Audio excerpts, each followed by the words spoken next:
As a major company in the tech field and a flagship of the risk-seeking capital, Palantir is now a newly added component to the S&P 500. It has always been on many people's radar and for the right reasons. It's an interesting, intriguing, and exciting stock to take part in. With its share price now reaching and sustaining itself above the $40 level, it is yet another significant milestone that has been reached for a stock that was trading below $10 a little more than a year ago.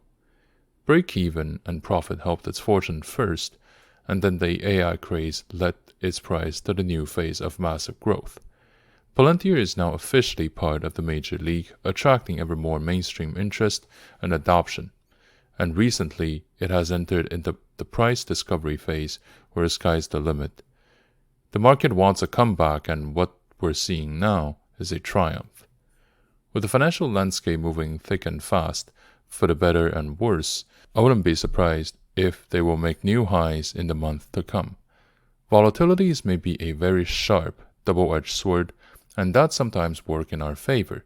As one of the most symbolic companies in a brave new world, Palantir has been keeping the market's hope up to offer a safe haven for anyone looking to commit their assets in equities. AI may not be mankind's salvation from itself just yet, but Palantir shareholders are certainly hoping that their wallets can be blessed by its hype. Hey everyone, I hope that you're having a great time and many profitable trades. In this video, we're going to talk about Palantir and see if it can make you a lot of money.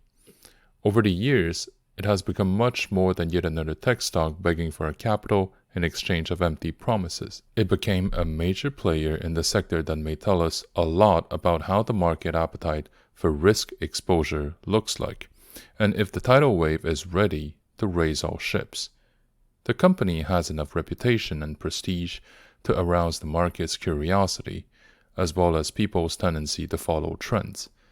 It is a company that many people would often view equally as the risk appetite barometer for the market alongside others, like Tesla or Nvidia.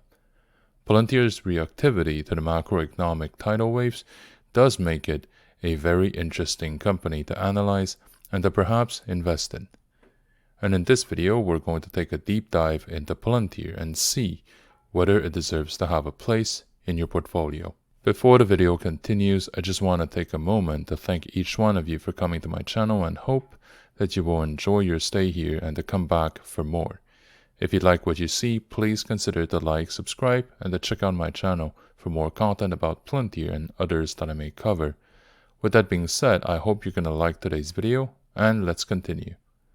So let's begin with the short-term price action, what happened over the past few weeks up to now. Palantir has been having a great time recently going beyond its 2021 peak of $35.21. This move has been very significant because it kind of removes a major psychological hurdle for anyone who wants to buy Palantir as it nears its peak, because they're afraid that this resistance will never be reached and surpassed because everybody else would be taking profit, assuming that this is what others will do as well. So fortunately, that didn't happen, and the share price went above the $35 and managed to stay above it. For a few days, the short-term volatilities has decreased significantly, and in fact, we are seeing this decrease right now. And this is probably to mark a pause and to take a breath and to reassemble people who want to keep the bullish trends going, to keep discovering where the price is going to land, depending on the market volatility next. Palantir's own fundamentals and the move of capital around the world would definitely then dictate how fast can we move above certain levels, like $50, $100, and so on. So at the beginning of this week, Palantir share prices closed at around $42.70, with both the daily high and low fairly close to where the median price is. Its 5 days price action is a slight pullback after failing so far to go beyond the $44 level, which seems to us to be a major ceiling for the time being. The momentum that we saw that took Palantir off from $36.42 to $42 right now has now been mostly consumed, and we may need additional catalysts in order to sustain the bullish trend going. The market looks quite optimistic in the big picture, but most of the attention is now focused on the election that is predicted to be extremely tight. There will be large ramifications with regards to conflicts, confidence, and regulations. All these factors affect the economy in general, but the tech sector is known to be far more reactive and sensitive to any sort of change in those areas. Now, from a media perspective, news articles around Palantir mostly remain positive, and many of which suggest that Palantir may be on the verge of some massive growth between the ongoing elections, the mounting pressure from Wall Street to push the interest rates down and to pull the equity prices back up, as well as possible stars alignment for tech and crypto. At the same time, because the price action had a sharp rise recently, there are also many doubts over what's going to happen in the short run because of the potential overbought price action. The current news cycle may not have the required steam to immediately push Palantir to new highs, but it is capable of edging the stock to higher levels and to maintain the narrative. The stock's price action has been able to hold itself above the $40 level while looking for new horizons in the current phase. Many people are looking to find a decent entry point to make a comeback into this part of the market, and they found just that when the Japanese market liquidated billions of overexposed positions. So, to date, that was the last opportunity to buy Palantir below $30 for anyone who was interested in its fundamentals. The next target is likely going to be 50, and then 60 and 75. Because of the composition of the shareholders' base being more retail-oriented than institutional, Palantir has always been a stock made of momentum, anticipation, and self-fulfilling prophecy, instead of level-headed analysis based on real numbers. A rational analysis of its financial results is often not enough to boost its current valuation, although very useful. We can see from its current scope and most of all, the growth tendencies of things, that the market's attention is focused far more on what the Palantir future is going to be than how is the Palantir of present doing. The region with a lot of support levels has been identified between $25 and $35, above which we would enter into price discovery, providing a huge amount of stability to its price action.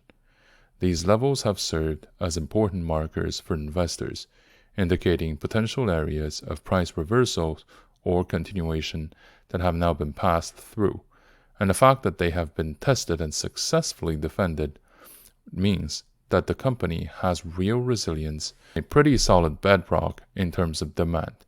Speaking of demand, right now the volume is around 80 million shares a day, which is pretty healthy and significant, and it probably means that this is not a stock that can be easily pushed around, and it's a stock with a very healthy baseline for demand. So we don't have to worry too much about the market lacking enthusiasm towards Palantir. As long as this company can pump out good news, we're probably going to see these good news reflected multifold in the price action. The current consensus around Palantir is that the market wants to keep it going, but they're also looking for more clarity from the rest of the potential shareholders before making such a move, because a lot of people also believe that we're in a funny position with the world economy, with where things are, from the stability or the lack thereof. From a longer-term perspective, though, I would say that Palantir has a pretty interesting price action compared to the all-time highs just a few years ago, and that it does have a place in our portfolio if we're seeking risk, technologies, innovation, and believe in the relevance of data. Palantir is a tech company created back in 2003 and went public in late 2020 at the peak of the last market boom. It operates in the data analytics subsector of the tech space and has been one of the leading companies in that area.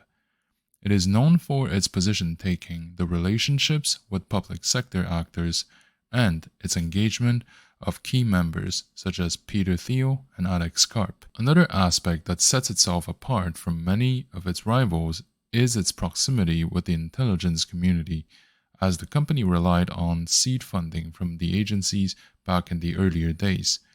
No one ever shouts from the rooftop that they want to do evil, but Palantir certainly doesn't shy away from more delicate situations by working with public sector agencies in legal, healthcare, border control, defense, and law enforcement. Simply put, it is a company that doesn't mind being portrayed as evil and almost wears it as a medal of honor. In fact, shortly after it went public, Palantir decided to move its headquarters from the Silicon Valley to Denver, Colorado. This move was more than a pursuit of lower overhead or a change of scenery, but a statement about the public image it wants to portray. The market has always shown a lot of interest in how the company and the stock are doing. The fact that it went public when the bullish sentiment was sky high in the tech sector could have been a contributing factor, as the world was preparing for a fundamental change about how societies would function in a place where more interconnectivity happens while remaining remote from anybody in the physical world, a technological and societal utopia that was deeply flawed and never truly came to be. Palantir shares attracted the market's attention mostly because its narrative was the right fit in the right time, as the tail end of the quantitative easing era mentality combined with the pandemic era dream of interconnectivity and never-ending financial boom, while capital was looking for a safe haven from the uncertainty and the collapse of the real-world economy outside of our screens. In a way, Palantir symbolized the answer we wanted to slap on all our problems, and for some time it was made true by the supply and demand of modern finance. We are interested in Palantir's promise of reaching ever higher price levels, a promise that seemed set in stone when large quantities of money were pouring in a company with deep pockets backing it up, as the world was preparing to enter in a new era of endless growth and prosperity. This bullish and very optimistic narrative about Palantir has been backed up by the numbers. Financial information has been known to move the market as stakeholders want to have their assumptions validated by something concrete. Gross margins, cash flows, and revenue growth are some of the most sought-after data points that people want to know about Palantir when they do their analysis. The growth margin measures how profitable Palantir truly is at the core.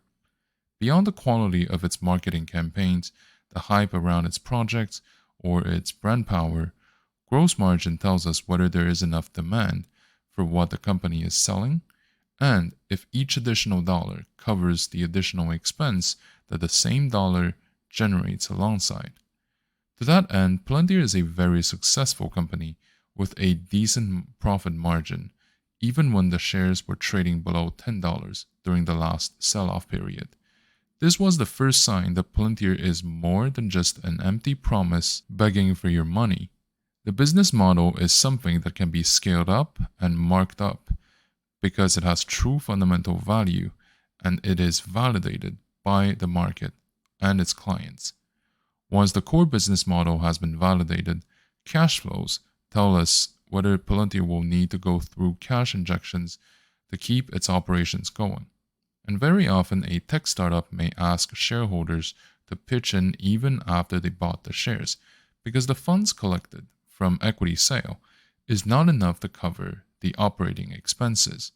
If that were the case, it would be a sign of weakness from the company because it would mean that the company's own operations are not profitable enough to stand on its own 2 feet. For Palantir, that problem is also non-existent because its cash flows have been positive for quite some month, mostly because its operations are profitable and it doesn't need to dilute its shareholders to keep the lights on. However, these numbers are not enough to push Palantir higher. The most important factor is the growth rate of revenue, especially from public sector. Like many other tech companies listed on a Nasdaq, people buying Palantir want to buy the powerhouse to become, not the decently profitable company that is. This would also explain the high multiplier that Palantir is currently enjoying compared to many other blue chips companies in more mature sectors. This is a double-edged sword for those who want to dabble in the tech field in general, but for Palantir, the public sector aspect is an additional side to watch for. Since most of its growth does come from the public, any additional partnership with healthcare, defense, or law enforcement departments may trigger massive upsides for its shares. On the flip side of the coin, every time an existing partnership ends or a scandal makes it to the headlines, Palantir shares may see a dip that could take a few days to come back from. These three measures are what define Palantir and may explain its dynamics in the market in general. It is an interesting company that people are putting a lot of hope into because its financial results are good and do suggest that Palantir has the potential that people claim it does. Because Palantir is a highly specialized and unique company that is praised for its technical expertise and noticed for its position taking by its management and shareholders, it's always been the center of a lot of interest, talks, and speculations from the market stakeholders, as well as the media outlets. Along with Nvidia and Tesla, it's probably one of the most talked about companies in the world, despite the fact that it has a much lower market cap than many other blue chips companies. Hardly any day goes by without an article to be written by major media outlets about how Palantir is doing, or where they believe it's going to land. The coverage can be relevant in two ways for our analysis. The articles can give us a feeling or a sense of what is the current market consensus about what happened, and the mood that is the most likely to influence what's going to happen next. Their tone is often determined by the price action at that time and plays the role of current trends amplifiers rather than contrarians showcasing potential trend reversals. Even if it's not a crystal ball allowing you to see where the price is going to go next, it can always tell you what the current sentiment is, which may allow you to take a hint of what the next move may be. The second level of analysis is more basic, but also more useful. It is not about the content but the quantity of the coverage. Depending on the number of articles written about Palantir as well as who writes about it, we can have a rough estimate of how popular the company, the narrative, and the sector are in people's mind. Alongside the potential upsides, entire economies may benefit from this as part of trickle-down liquidity from risk-seeking capital. Ultimately, papers want to sell clicks, just like investors want to get alpha. If there are shining bubbles in the market, news outlets are usually very fast to pick them up, validating the overall direction of any subsequent bull runs. The number of articles currently indicates that the market is interested in what happens with Palantir, and the anticipation is a further increase in price when the interest rates begin to decrease and fall. We just have to be careful about the limit of analyzing news articles, as they tend to describe the direction the wind is currently blowing, but far less effective when it comes to predicting where things are going to go next. Now, obviously, since you're looking up about Palantir, chances are there are unique aspects piquing your interest. Trading or investing in Palantir does come with its own upsides, including its unique profile, its potential growth rates, and the existing stability.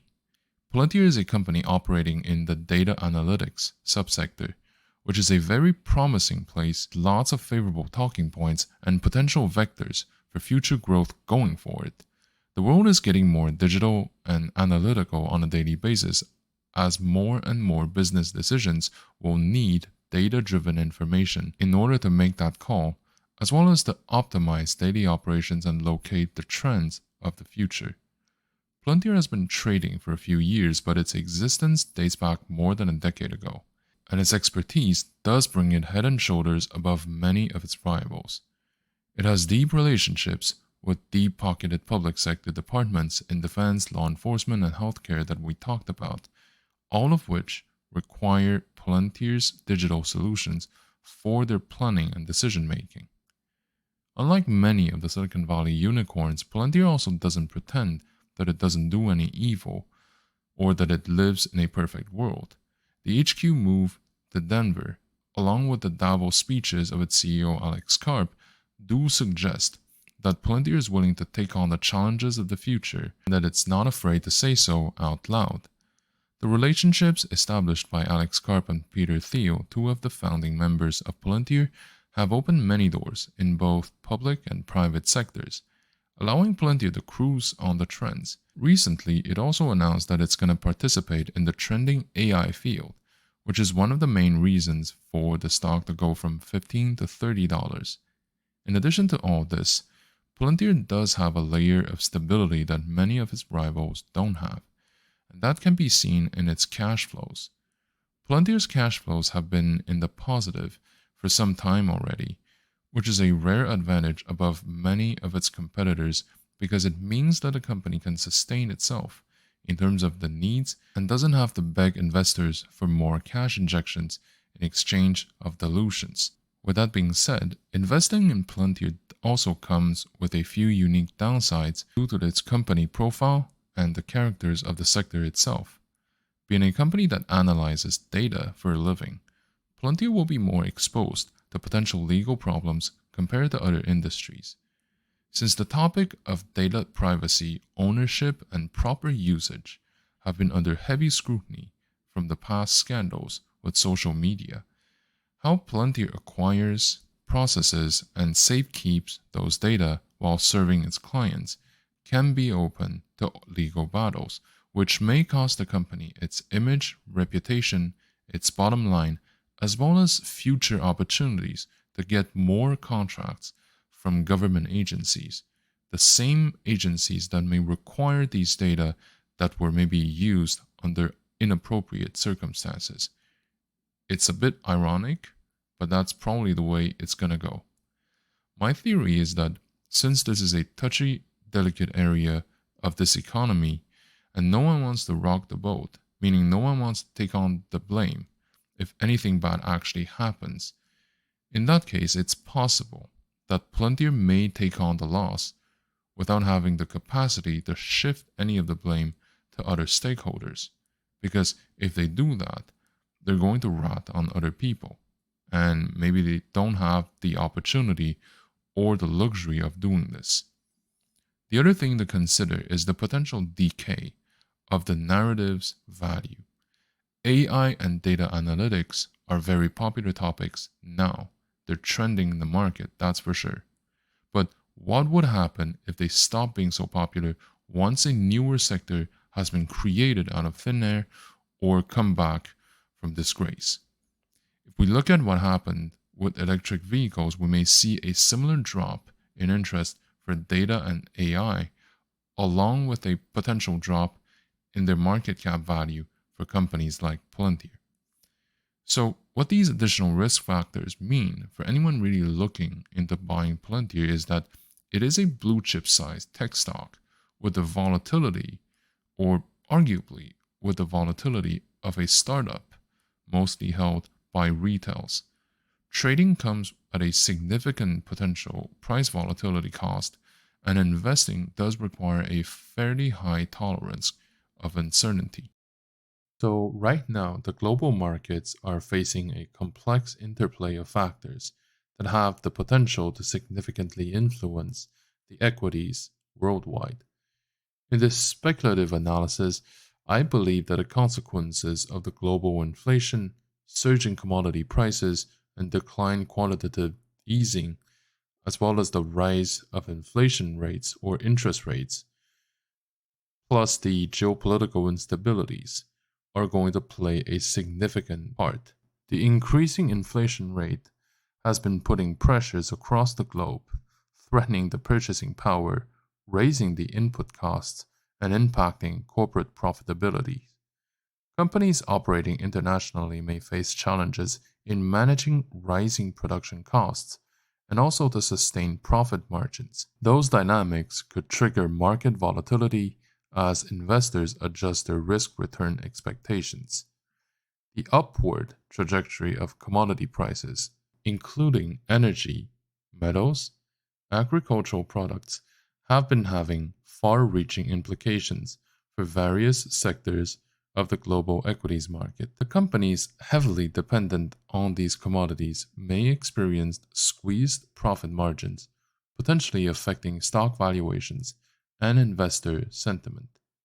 The reduction or the end of QE's quantitative easing measures by the central banks worldwide may have resulted in reduced market liquidity.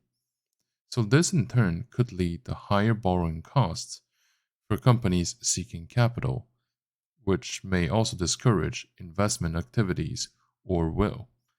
The elevated market volatility plus the reduced investors' appetite may also continue to occur. Now, the central banks around the world are tackling this delicate situation of balancing the inflation rates with the economic stability and, if possible, growth. Central banks opted for aggressive interest rate hikes to combat inflation. Borrowing costs for companies have been rising, which has also slowed down business activities and also fueling the market's volatility in terms of the equity prices.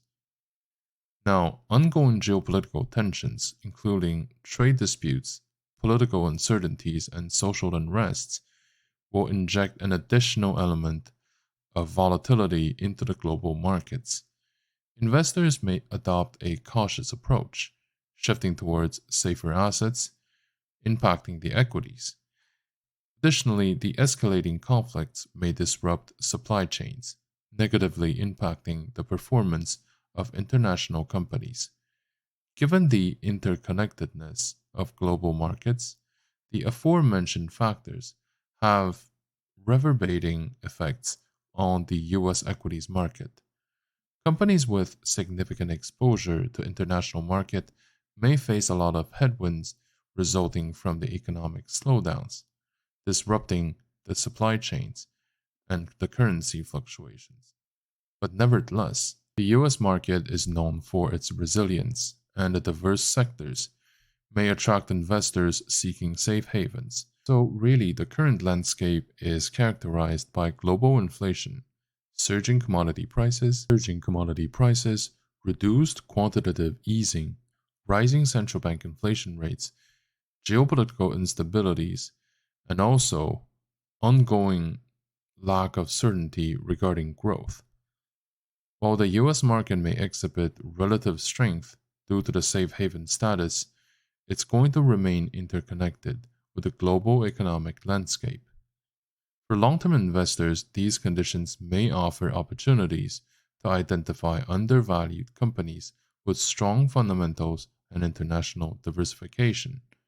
With that being said, short-term trades should be approached with caution because of the increased volatility and uncertainty.